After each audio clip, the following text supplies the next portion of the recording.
أعوذ بالله من الشيطان الرجيم بسم الله الرحمن الرحيم رب اشرح لي صدري ويسر لي أمري واحلل عقدة من لساني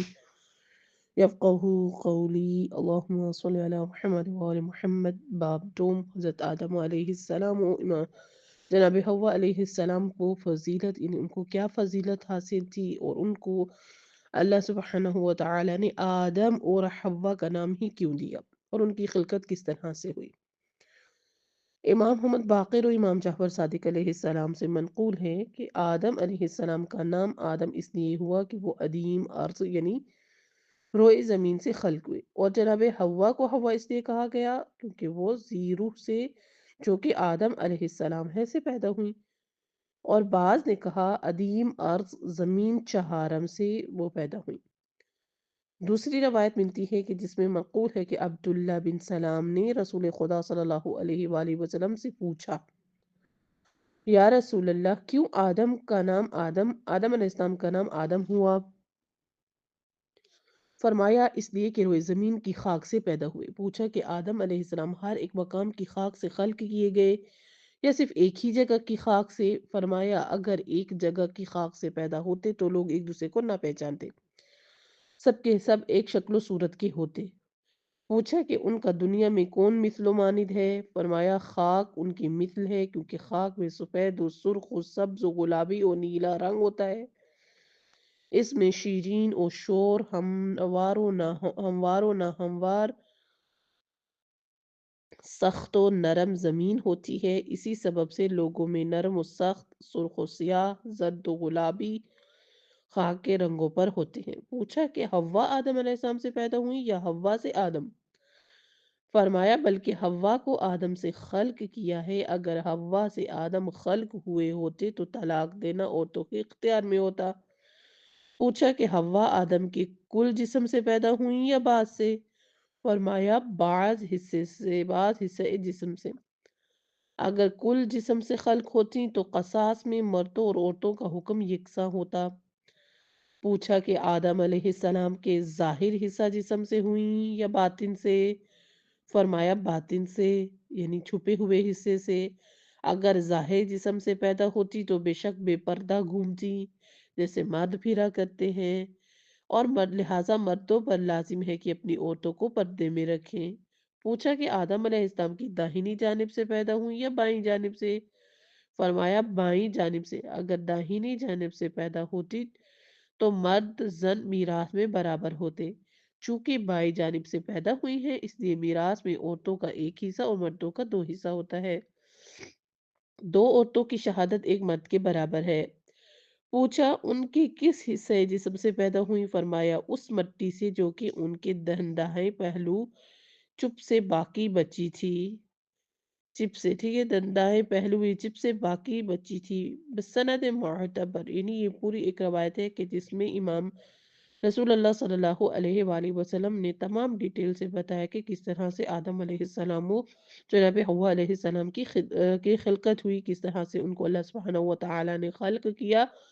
اور آدم علیہ السلام سے ہی جناب حوا علیہ السلام کو خلق کیا، اور انہوں نے پوری ڈیٹیل سے بتایا کہ کس طرح سے باطن حصے سے خلق کیا، اندرونی حصے سے خلق کیا، دائیں حصے سے خلق کیا یا بائیں حصے سے خلق کیا۔ اگر اس حصے سے خلق نہیں کیا تو کیوں نہیں کیا؟ تمام جوابات اس کے اندر موجود ہیں۔ امام صادق علیہ السلام سے منقول ہے کہ عورت کو اس لیے مرا کہتے ہیں کہ مرد یعنی مرد سے خلق ہوئی، کیونکہ حوا آدم علیہ السلام سے خلق ہوئی۔ دوسری حدیث معتبر میں فرمایا عورتوں کو اس وجہ سے نساء کہتے ہیں کہ آدم کو حوا کے بغیر کسی چیز سے کوئی انس نہ تھا۔ بسند معتبر حضرت امیر المؤمنین سے منقول ہے کہ حق تعالی نے آدم کو کل روئے زمین سے خلق کیا، پس بعض زمین کھاری اور بعض نمکین، بعض بہتر و عمدہ تھی۔ اس سبب آدم علیہ السلام کی ذریت میں نیک و بد پیدا ہوئے۔ بسند موثق حضرت صادق علیہ السلام سے منقول ہے کہ جب حق تعالی نے جبرائیل کو زمین پر بھیجا کہ ایک قبضہ خاک لائے جس سے آدم کو بنانا چاہتا تھا، تو زمین نے کہا کہ میں خدا کی پناہ مانگتی ہوں اس سے کہ تم میری خاک سے کچھ بھی اٹھاؤ۔ جبرائیل واپس گئے، عرض کی خدا بند عالم زمین تیری پناہ مانگتی ہے پھر خدا نے اسرافیل کو بھیجا، ان کو اختیار دے دیا، زمین نے بستور خدا کی پناہ چاہی تو وہ بھی زمین کے استغاثے سے واپس گئے۔ پھر میکائیل کو بھیجا، ان کو بھی مختار بنایا، وہ بھی زمین کے استغاثے سے واپس گئے۔ پھر ملک الموت کے آخری حکم کے ساتھ بھیجا تاکہ قبضہ خاک لے آئیں۔ زمین ان سے بھی پناہ خدا کی طالب ہوئی، تو ملک الموت نے کہا میں بھی خدا کی پناہ چاہتا ہوں کہ تجھ سے بغیر قبضہ خاک کے لیے واپس جاؤں۔ غرض تمام روئے زمین سے ایک مٹھی خاک لی۔ مسند صحیح، یعنی ایک حصے سے ہی نہیں لی گئی بلکہ مختلف زمین کے مختلف کونوں میں سے مٹی کو اکٹھا کر کے جناب آدم علیہ السلام کی خلقت ہوئی۔ مسند صحیح حضرت صلی اللہ علیہ وسلم سے منقول ہے کہ ملائکہ حضرت آدم علیہ السلام کے جسم کی طرف، جن کو یعنی گیلی مٹی سے بنایا تھا، جو بہشت میں پڑا تھا، گزرتے تھے، کہتے تھے تجھ کو امر عظیم کے لیے خلق کیا گیا ہے، اور شیطان ملعون حضرت صلی اللہ علیہ وسلم کے جسم کی طرف سے گزرتا تو ٹھکراتا اور کہتا تھا کہ تجھ کو امر بزرگ کے لیے بنایا ہے۔ یعنی شیطان کا حسد تھا، شیطان حسد کرتا تھا جناب آدم علیہ السلام کے لیے، باقی کوئی بھی فرشتہ اگر وہاں سے گزرتا تو وہ یہی کہتے ہیں، وہ گزرتا کہ تجھے امر عظیم کے لیے خلق کیا گیا ہے، لیکن جیسے ہی شیطان گزرتا تو وہ حسد کرتا، اسے کہتا کہ وہ ٹھکرا دیتا اور کہتا کہ تجھ کو امر بزرگ کے لیے بنایا ہے۔ بسند معتبر معقول ہے، امام زادہ عبدالعظیم نے حضرت امام محمد تقی علیہ السلام کی خدمت میں عریضہ لکھا کہ کس سبب سے انسان کے غائط و فضلہ میں بدبو ہوتی ہے۔ ٹھیک ہے، انسان کا فضلہ جو ہوتا ہے اس کے اندر اتنی بدبو کیوں ہوتی ہے؟ حضرت نے جواب میں لکھا کہ حق تعالی نے آدم علیہ السلام کو خلق فرمایا، ان کا جسم پاک تھا، 40 سال پڑا تھا، ملائکہ ان سے گزرتے تھے، کہتے تھے تجھ کو امر عظیم کے لیے پیدا کیا، شیطان ان کے منہ میں سے داخل ہو کر دوسری جانب سے نکل جاتا تھا، اس سبب کہ جو کچھ فرزند آدم کے شکم میں ہوتا خبیث اور بدبودار اور ناپاک ہوتا ہے۔ دوسری حدیث روایت میں ہے کہ رسول خدا صلی اللہ علیہ وسلم سے منقول ہے کہ حق تعالی نے آدم علیہ السلام کو جمعے کے روز خلق کیا۔ کس روز میں خلق کیا؟ رسول اللہ صلی اللہ علیہ وسلم کی حدیث کے مطابق آدم علیہ السلام کو جمعے کے روز خلق کیا۔ امام صادق علیہ السلام سے حدیث صحیح میں منقول ہے کہ جب روح آدم کو آپ کے جسم میں داخل ہونے کا حکم ہوا تو روح نے کراہت کی، خدا نے فرمایا کہ کراہت کے ساتھ داخل ہوگی اور جسم سے نکلے گی بھی تو کراہت سے ہی، یعنی اگر داخل ہوگی تب اگر کراہت کر رہے ہوگی تو جب روح جسم سے نکل جاؤ گی تب بھی کراہت ہوگی۔ جس طرح سے ہمارے پاس کہ جب بچہ اس دنیا میں آتا ہے تو انسان کراہت کرتا ہے جب تک کہ وہ صاف ستھرا اور پاک صاف ہو کر غسل کر کے نہ آ جائے، اور اسی طرح مردہ بھی ہے کہ جب مر جاتا ہے انسان تو انسان اس سے کراہت کرتا ہے جب تک کہ اس کو غسل و کفن دے کر پاک و پاکیزہ نہ کر دیا جائے۔ بسند معتبر منقول ہے کہ ابو بصیر نے انہی سے حضرت سے سوال کیا کہ کس سبب سے حق تعالی نے آدم کو بغیر ماں باپ کے اور حضرت عیسیٰ کو بغیر باپ کے اور تمام انسانوں کو ماں باپ دونوں سے خلق کیا ہے؟ فرمایا تاکہ لوگ اس کی کمال قدرت کو سمجھے کہ وہ مخلوق کو مادہ سے بغیر نر کے اور اسی طرح بے نر و مادہ کے بھی خلق کرنے پر قادر ہے، اور یہ بھی جانے کہ خدا خالق ہے تمام مخلوق کا اور ہر چیز پر قادر ہے۔ دوسری حدیث معتبر میں فرمایا جب خدا نے آدم کو پیدا کیا ان کے جسم میں روح پھونکی تو قبل اس کے کہ روح تمام جسم میں پہنچے، دوسری روایت کے موجب جب روح ان کی زانوں تک پہنچی تو حضرت آدم علیہ السلام جست کی تاکہ اٹھ کھڑے ہوں، لیکن نہ ہو سکا، گر پڑے۔ پس حضرت تعالی نے فرمایا خلق الانسان عجولا، یعنی بہت جلدی کرنے والا ہے انسان۔ قطب معتبر میں رسول سلمان فارسی سے منقول ہے کہ جب حق تعالی نے آدم علیہ السلام کو خلق کیا سب سے پہلے جو چیز بنائی وہ ان کی آنکھیں تھی، تو وہ اپنے بدن کو دیکھتے تھے کس طرح مخلوق ہوتا ہے۔ جب ختم کے قریب پہنچا تو ابھی ان کے پیروں کی تکمیل نہیں ہوئی تھی اور چاہا کہ کھڑے ہو جائے لیکن نہ ہو سکے، اس لیے کہ تعالی نے فرمایا خلق الانسان عجولا۔ جب روح ان کے تمام بدن میں پھونکی جا چکی اس وقت ایک خوشہ انگور لے کر تناول کیا۔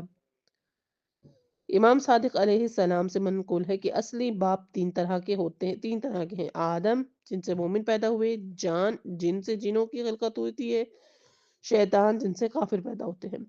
اولاد شیطان میں حمل نہیں ہوتا بلکہ انڈے دیتے ہیں، چوزے نکلتے ہیں، اور ان کی اولاد سب کی سب نر ہوتی ہے اور ان میں مادہ نہیں ہوتے۔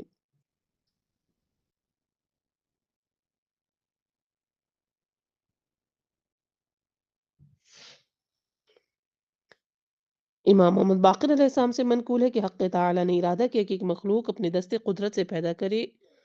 اور کے جنس و نسناس کے 7 سال بعد تھا اور جو زمین میں تھے چاہا کہ آدم علیہ السلام کو خلق فرمائے، آسمان کی طبقات کو کھولا، ملائکہ سے کہا کہ اہل زمین کی طرف دیکھو، میری مخلوقات میں جن و نسناس پر نظر کرو۔ جب ملائکہ نے ان کے گناہوں کے اعمال قبیحہ کو دیکھا، زمین میں ناحق خون ریزی فساد کرتے ہیں، ان کو یہ امر عظیم معلوم ہوا اور اہل زمین پر بھی انتہا غصہ آیا، ضبط نہ کر سکے، تو عرض کی اے ہمارے پالنے والے، تو غالب ہے، تو قادر ہے، تو جبار ہے، تو قاہر ہے اور تو عظیم الشان ہے، یہ تیرے پیدا کیے ہوئے ضعیف و ذلیل ہیں، تیرے قبضہ قدرت میں ہیں، تیری رزق میں سبب سے عیش کرتے ہیں، تیری عافیت سے بہرہ مند ہوتے ہیں اور ایسے گناہان عظیم کے ساتھ تیری نافرمانی کرتے ہیں اور تجھ کو غصہ نہیں آتا، تو ان پر غضبناک نہیں ہوتا، ان سے اپنا انتقام نہیں لیتا اور یہ امر ہم کو عظیم معلوم ہوتا ہے، تیرے حق میں ان کی جسارت بہت بڑی نظر آتی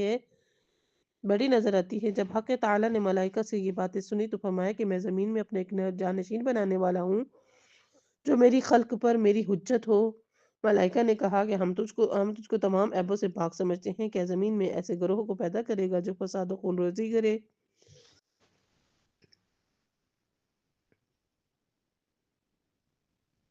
جس طرح کے فرزندان جان نے فساد اور خون ریزی کی اور ایک دوسرے پر حسد کرے، آپس میں بغض و عداوت رکھیں، لہٰذا ہم میں سے اپنا خلیفہ قرار دے، ہم نے حسد و عداوت کریں گے، نہ خون ریزی و فساد، بلکہ تیری تسبیح و تمجید کرتے رہیں گے، تو اس کو پاک و پاکیزہ سمجھتے رہیں گے۔ تو حق تعالیٰ نے فرمایا کہ میں جانتا ہوں جو تم نہیں جانتے، میں چاہتا ہوں کہ ایک مخلوق اپنے دستے قدرت سے بناؤں اور ان کی ذریت سے پیغمبروں، رسولوں اور اپنے شائستہ بندوں اور ہدایت یافتہ اماموں کو پیدا کروں، اپنی خلق پر زمین میں ان کو اپنا خلیفہ قرار دوں تاکہ یہ لوگ میری معصیت سے لوگوں کو منع کرے، میرے عذاب سے ڈرائے، میری عبادت کی طرف ان کی ہدایت کرے، ان کو میری پسندیدہ راہ کی طرف لے چلیں، اپنی مخلوق پر انہیں حجت قرار دوں اور نسناس کو زمین سے برطرف کر کے ان سے زمین کو پاک کر دوں اور گناہگار اور سرکش جنوں کو خلق کی ہمسائیگی اور اپنی بزرگی سے علیحدہ کر کے ہوا پر ساکن کر دوں اور اطراف زمین میں ان کو رکھوں جہاں میری مخلوق کی نسل کے ہمسایہ نہ ہوں اور جنوں اور اپنی مخلوق کی نسل میں ایک حجاب قرار دوں تاکہ میری مخلوق کی نسل جنوں کو نہ دیکھے اور نہ ہی ہم نشینی و میل جول کرے۔ پھر میری برگزیدہ مخلوق کی نسل سے جو لوگ میری نافرمانی کریں گے ان کو عاصیوں کے مسکن میں یعنی جہنم میں ڈال دوں گا اور پرواہ نہیں کروں گا۔ ملائکہ نے کہا کہ اے ہمارے پالنے والے، جو چاہے کر، ہم تو اتنا ہی جانتے ہیں کہ جتنا تو نے ہم کو بتایا تو ہی حکیم و دانا ہے۔ ٹھیک ہے، جب ملائکہ نے خون ریزی زمین و آسمان پر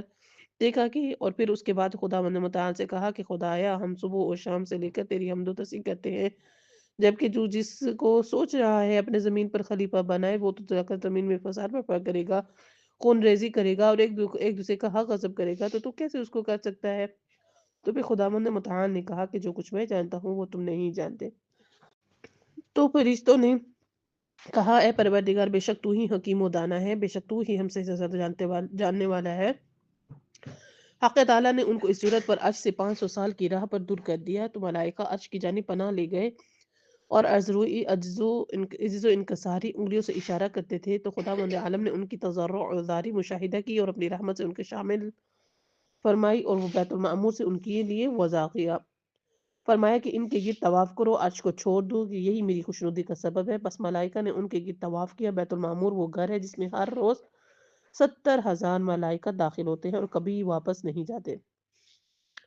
خداوند عالم نے بیت المعمور کو اہل آسمان کے توبہ کے لیے اور کعبہ کو اہل زمین کے توبہ کے لیے مقرر فرمایا۔ پھر خداوند عالم نے فرمایا کہ میں ایک بشر کو صلصال یعنی خشک شدہ مٹی سے پیدا کروں گا جس سے آواز نکلتی ہے، یا جو بالوں کے ساتھ خمیر دی ہوئی ہوتی ہے، یعنی متغیر شدہ بدبودار اور خراب مٹی سے پیدا کروں گا، تو جب تک اس کو درست کروں اپنی روح اس میں پھونک دوں تو تم سب اس کے لیے سجدے میں گر پڑنا۔ یہ خلقت آدم کے متعلق خدا کا مقدمہ تھا قبل اس کے کہ ان کو خلق کرے تاکہ اپنی حجت ان ملائکہ پر تمام کرے۔ امام ابو باقر علیہ السلام نے فرمایا کہ ہمارے پروردگار نے کچھ آب شیریں کے ساتھ خاک کو اپنے دستے قدرت سے گوندا اور کہا کہ تجھ سے اپنے پیغمبروں، رسولوں، شائستہ بندوں اور ہدایت یافتہ اماموں کو کہ جو بہشت کی طرف لوگوں کو بلائیں گے ان کی پیروی کرنے والوں کو روز قیامت تک پیدا کروں گا، پرواہ نہ کروں گا، کوئی مجھ سے سوال نہ کرے گا، جو کچھ میں نے کیا ہے ان لوگوں سے سوال کیا جائے گا۔ پھر کچھ آب شور لے کر خاک میں ملایا، فرمایا کہ تجھ سے جباروں، فرعونوں، عادیوں، شیطان کے بھائیوں کو جو لوگوں کو جہنم کی طرف بلائیں گے ان کی پیروی کرنے والوں کو قیامت تک پیدا کروں گا، اور پرواہ نہیں کرتا، کسی کو حق نہیں ہے کہ مجھ سے کچھ سوال کرے جو کچھ میں کرتا ہوں۔ اور ان سے پوچھا جائے گا، ان میں سے بدع کی شرط قرار دی جائے گی اور ان کی اصحاب یمین میں بدل دے، چاہے اصحاب شمال میں تغیر دے دے، غرض دونوں قسم کی مٹیوں کو باہم ملا کر عرش کے سامنے ڈال دیا۔ وہ دونوں مٹی کے چند ٹکڑے ہو گئے۔ پھر چار فرشتوں کو جو کہ ہواؤں یعنی باد شمال، باد جنوب، باد صبا و باد دبور پر موکل ہیں، حکم دیا کہ ان مٹی کے ٹکڑوں پر ان ہواؤں کو چلائیں، ان ٹکڑوں کو ایک دوسرے سے ٹکرا ٹکرا کر پارا پارا کریں اور اصلاح میں لائیں، اور سودا و خون اور صغرا و بلغم ان چار طبیعتوں کو ان میں جاری کیا۔ سودا باد شمال کے سبب سے، بلغم باد صبا کے اثر سے، صفا باد وبود کے جہت سے، دبور کی جہت سے، اور خون باد جنوب کی تاثیر سے ہے۔ غرض آدم علیہ السلام کا بدن مستقل اور مکمل ہو، اور ایک حصہ سودے کے حصے میں ہے جس سے عورتوں کی الفت و امید و حرص کی زیادتی پیدا ہوتی ہے، اور ایک بلغم کے حصے سے کہ جس کے کھانے پینے اور نیکی اور عقل مندی مدارات کی خواہشات ہیں، اور ایک سفرا کے حصے سے کہ جسے غصہ، بے وقوفی، شیطانت، جبر و سرکشی، کاموں میں اجرت پیدا ہوتی ہے، اور ایک حصہ خون کے اثر میں کہ جس سے عورتوں کی محبت، محرکات کو ارتکاب اور شہوتیں ظاہر ہوتی ہیں۔ حضرت علیہ السلام نے فرمایا کہ اسی طرح ہم نے کتاب امیر المؤمنین میں پایا ہے کہ غرض آدم علیہ السلام کو خلق کیا، اور وہ چاہے وہ 40 سال اسی صورت بستہ پر قائم رہے۔ شیطان ملعون ان کے پاس سے گزرتا کہتا تو امر بزرگ کے لیے پیدا کیا گیا ہے، اور کہتا تھا کہ اگر خدا ان کے سجدے کو حکم دے گا تو بے شک اس کی نافرمانی کروں گا۔ پھر خدا نے روح کو آدم کے جسم میں پھونکا، جب روح آپ علیہ السلام کی روح سجدے کا حکم دیا، جسم میں پھونکا، جب روح آپ کے دماغ میں پہنچی تو چھینک آئی، تو آپ نے کہا الحمدللہ۔ خداوند عالم نے خطاب کیا یرحمک اللہ، کہ خدا بھی تم پر رحم فرمائے۔ امام صادق علیہ السلام نے فرمایا رحمت نے ان کے لیے سبقت کی مخالفین کی طریقے پر عبداللہ بن عباس سے منقول ہے کہ رسول خدا نے فرمایا جب حق تعالیٰ نے آدم کو خلق فرمایا تو اپنے پاس کھڑا رکھا، آدم کو چھینک آئی، خدا نے ان کو الہام کیا کہ وہ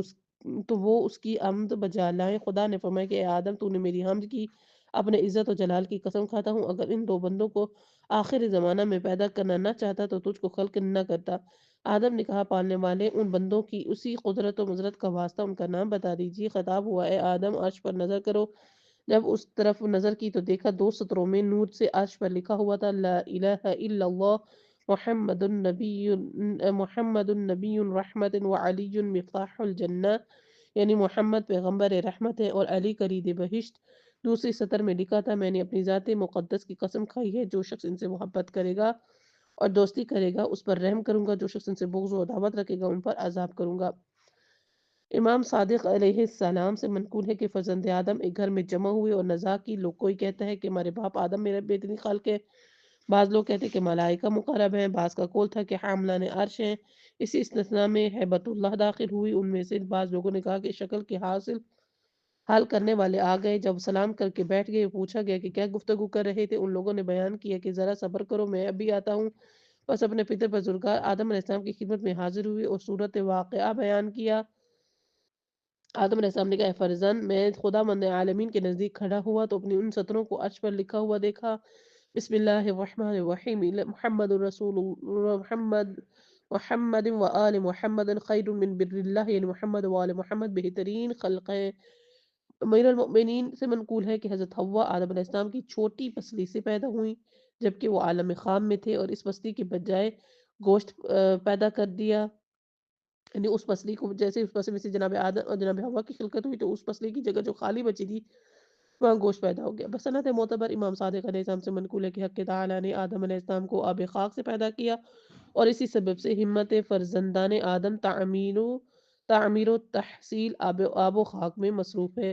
حوا کو آدم علیہ السلام سے پیدا کیا اس لیے کہ عورتوں کی ہمت مردوں سے پست ہے، لہٰذا گھروں میں ان کی حفاظت کرو۔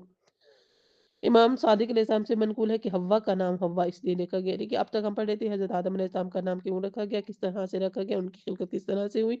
ان کو خلقت کرنے کا خدا من متعال کا جو عظیم ارادہ تھا وہ کیا تھا۔ اب ہم پڑھیں حضرت حوا علیہ السلام کے بارے میں کہ حضرت حوا علیہ السلام کی خلقت کس طرح سے ہوئی اور ان کا نام حوا کیوں رکھا گیا۔ امام صادق علیہ السلام سے منقول ہے کہ حوا کا نام حوا اس لیے رکھا گیا کہ وہی کے ذریعے سے مخلوق ہوئی، جیسے کہ حق تعالیٰ فرماتا ہے خلقکم من نفس واحدۃ وخلق منها زوجها۔ حدیث معتبر میں زرارہ سے منقول ہے کہ لوگوں نے حضرت صادق علیہ السلام سے حضرت حوا کی خلقت کے بارے میں دریافت کیا اور کہا کہ کچھ لوگ کہتے ہیں خاک تعالیٰ نے آدم کی بائیں پسلی سے حوا کو خلق کیا، اشارہ فرمایا کہ جو کچھ لوگ کہتے ہیں ان سے خدا ان سے بالاتر ہے، جو شخص ایسا کہے تو وہ قائل ہے اور کہ خدا کی قدرت نہیں رکھتا، ٹھیک ہے۔ طعن و طنز کرنے والے کا اعتراض کرنے کا موقع دیتا ہے، کیا سبب ہے کہ وہ لوگ ایسی باتیں کرتے ہیں، خدا ہماری خدا ہمارے اور ان کے درمیان فیصلہ کرے گا۔ پھر فرمایا کہ جب حق تعالیٰ نے آدم کو خاک سے خلق کیا، ملائکہ کو حکم دے کہ ان کو سجدہ کرے، پھر خواب کو ان پر غالب کیا، اسی حالت میں ایک نئی خلقت کو پیدا کیا اور ان کو آدم کے پیروں کے ذریعے ساکن کیا تاکہ عورتیں مردوں کی فرمانبردار رہیں۔ پھر حوا نے حرکت کی جس سے آدم بیدار ہوئے، حوا کو ندا پہنچی کہ آدم سے علیحدہ ہو جائیں۔ آدم کی نظر جب ان پر پڑی، ایک اچھی صورت کو دیکھا، ان سے مشابہت تو ہے لیکن مادہ ہے، تو گفتگو شروع کی، پوچھا کہ تم کون ہو؟ حوا نے بھی انہیں کی زبان میں کلام کیا، کہا میں خدا کی ایک مخلوق ہوں جیسا کہ تم دیکھ رہے ہو۔ خدا نے درگاہ باری میں عرض کی کہ یہ خوبصورت مخلوق کون ہے، میرے لیے باعث انس ہے، اس کو دیکھنے سے مجھے وحشت دور ہو گئی۔ حق تعالیٰ نے فرمایا کہ یہ میری کنیز حوا ہے، کیا تم چاہتے ہو کہ تمہارے ساتھ رہے، تمہاری مونس ہو، تم سے گفتگو کرے، جو کچھ تم کو حکم تو اس کی تعمیل کے عرض کیا ہاں اے پالنے والے، جب تک کہ زندہ رہوں گا تیرا شکر گزار ادا کرتا رہوں گا۔ حق تعالیٰ نے فرمایا اچھا تو اس کی مجھ سے خواستگاری کرو، خطبہ چاہو۔ اسی وقت حق تعالیٰ نے عورتوں کے ساتھ مقاربت کی خواہش آدم میں قرار دی اور پہلے سے معرفتی امور کو حکم دیا اور آدم سے عرض کیا کہ بارے خدا میں اس کی خواستگاری تو کرو، لیکن میرے پاس اس نعمت کے عوض میں کیا چیز ہے جس سے تو راضی ہو جائے گا؟ فرمایا میرے دین کی اس کو تعلیم کرو، یہی میری رضا ہے۔ آدم نے کہا کہ اگر تو چاہتا ہے تو میں یہی کرتا ہوں۔ حق تعالیٰ نے فرمایا کہ میں نے بھی منظور کیا اور اس کو تم سے تزویج کر دی، ٹھیک ہے۔ یعنی حق تعالیٰ نے اللہ سبحانہ و تعالیٰ کی طرف سے اگر عورت مرد کی دسترس میں دینا بھی چاہی تو وہ حق یعنی تزویج کی طرح نکاح کے ذریعے ان کو آپس میں ایک دوسرے کا محرم بنایا اور اسے اپنی طرف لے جاؤ۔ آدم نے حوا سے کہا کہ میرے پاس آؤ، تو خدا نے آدم کو حکم دیا کہ اٹھے اور حوا کے پاس جائیں۔ آدم اٹھے اور ان کے پاس گئے، اگر ایسا نہ ہوتا تو بے شک عورتیں مردوں کی طرف جاتی، اس لیے خواستگاری کرتی۔ یہ ہے قصہ حوا علیہ السلام کا۔